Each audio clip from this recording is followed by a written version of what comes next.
Bonjour et frères et sœurs, et vous qui aimez le Centre international Espérance et Vie, laissant toutes les personnes découvrent et entrent dans leur destinée en Jésus-Christ. Que le Dieu de toute espérance vous remplisse de l'espérance et pour que vous abondiez en espérance par la foi et par la puissance du Saint-Esprit. Nous continuons notre message, notre épître aux Hébreux. Nous avons déjà vu le premier chapitre où l'auteur de cette épître présente Jésus. En fait, cette épître était destinée aux chrétiens d'origine juive qui voulaient retourner au judaïsme, qui, à force de ne pas persévérer dans la foi, et il y a des choses qui tramaient dans leur esprit, et ils voulaient retourner au judaïsme. Et là, le Saint-Esprit a voulu montrer la supériorité de l'évangile de Jésus-Christ, la supériorité de la nouvelle alliance si l'ancienne.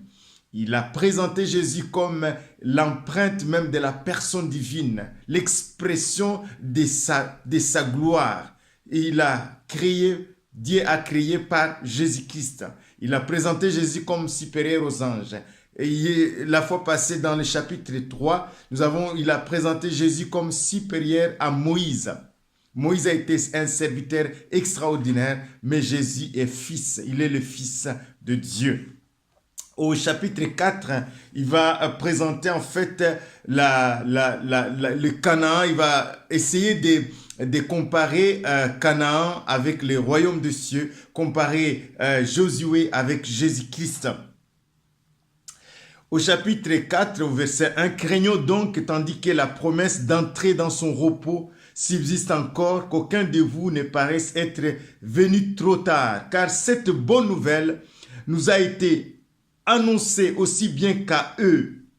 Mais la parole qui leur fit annoncer ne leur servit de rien, parce qu'ils ne trouva pas de la foi chez ceux qui l'entendirent. » Il n'a pas trouvé la foi. Sans la foi, il est impossible d'être agréable à Dieu, car il faut que celui qui s'approche de Dieu croit que Dieu existe et qu'il est le rémunérateur de ceux qui le cherchent. Et quand Israël a quitté Égypte, arrivé 3 mois après, quand ils étaient dans le désert, dans Exode 19, Dieu a dit, si vous écoutez ma voix, si vous obéissez à ma parole, vous serez pour moi un royaume de sacrificateurs et une nation sainte. Il a dit, voilà ce qu'il faut aller dire au peuple. Il a dit cela à Moïse. Vous serez pour moi un royaume. Oui, Jésus-Christ aussi, quand il a commencé son ministère dans Marc 1 au verset 14 à 15, il a dit, répentez-vous car le royaume de cieux est proche. Répentez-vous et croyez à la bonne nouvelle du royaume de cieux. L'évangile, c'est la bonne nouvelle. Josué a fait entrer le peuple en Canaan, mais il fallait c'est pas tous ceux qui sont sortis d'Égypte qui sont entrés en Canaan, parce il y en a plusieurs qui sont morts dans le désert par manque de foi.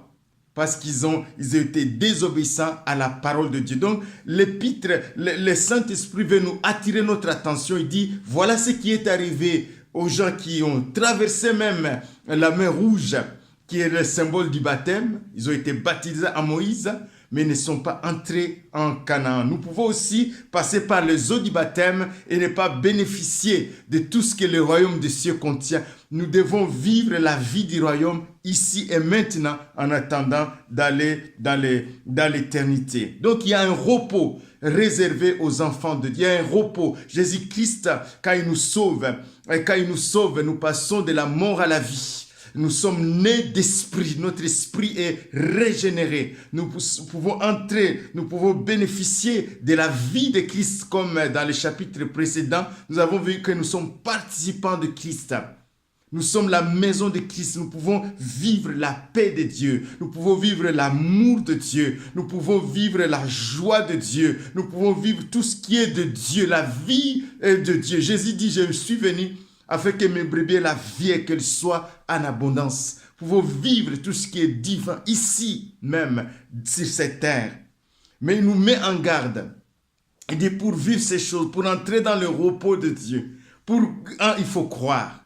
Mais il faut croire à la parole de Dieu. Car au verset 12, il dit, car la parole de Dieu est vivante et efficace, plus tranchante qu'une épée à deux tranchante, pénétrante jusqu'à partager âme, esprit, moelle et joncture. Elle juge les sentiments et les pensées du cœur. Nulle créature n'est cachée devant lui. Alléluia. La parole de Dieu est vivante, elle est efficace, elle n'échoue jamais. La parole de Dieu guérit les malades encore aujourd'hui. La parole de Dieu libère les captifs encore aujourd'hui. La parole de Dieu chasse les démons encore aujourd'hui. Elle est vivante.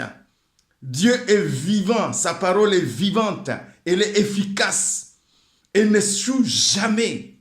Croyez à cette bonne nouvelle, croyez à la parole de Dieu, entrez dans le repos de Dieu. Parce qu'il va dire plus loin, il dit, écoute, Jésus-Christ est incomparable même à Josué. Il est incomparable au souverain sacrificateur. Il dit au verset 14 à 16, « Ainsi, puisque nous avons un grand souverain sacrificateur qui a traversé les cieux. » Jésus-Christ vient du ciel. C'est un homme céleste qui a visité la terre. Et il est mort pour l'humanité, pour nous réconcilier avec son Père. Et il est retourné au ciel. Jésus, le Fils de Dieu, demeure ferme dans la foi que nous professons, car nous n'avons pas un souverain sacrificateur qui ne puisse compatir à nos faiblesses. Jésus-Christ identifie à l'humanité, il connaît la faiblesse, il connaît ta faiblesse. Il connaît l'homme, il s'identifie à l'homme. Alléluia. C'est Dieu dans l'homme, Jésus-Christ. Au contraire, il a été tenté comme nous en toutes choses. Il peut te secourir.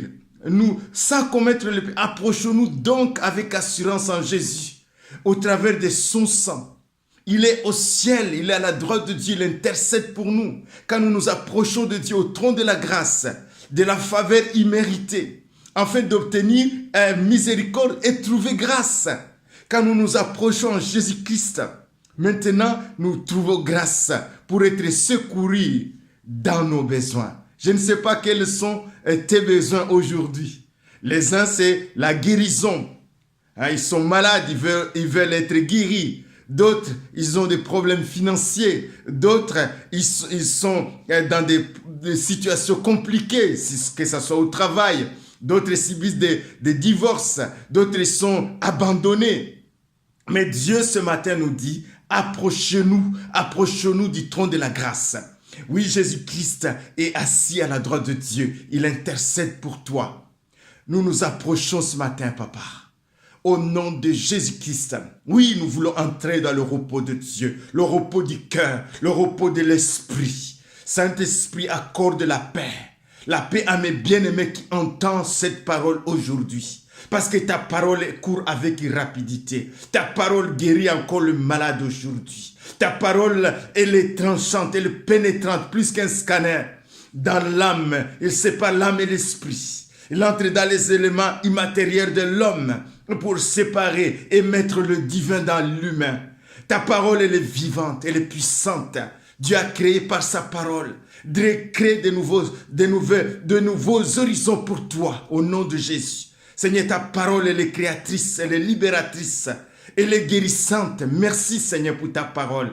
Merci pour ce repos. Merci pour ce trône de la grâce dans lequel nous nous trouvons. Seigneur, merci parce que tu fais grâce à mes bien-aimés. Tu les secours dans tous leurs besoins. Pour ceux qui sont malades, Seigneur, des maladies incurables, tu guéris les malades encore aujourd'hui. Ceux qui se trouvent dans des situations compliquées, ceux qui n'ont pas d'enfants, qui veulent avoir des enfants, tu accordes, Seigneur, un nouveau utérus.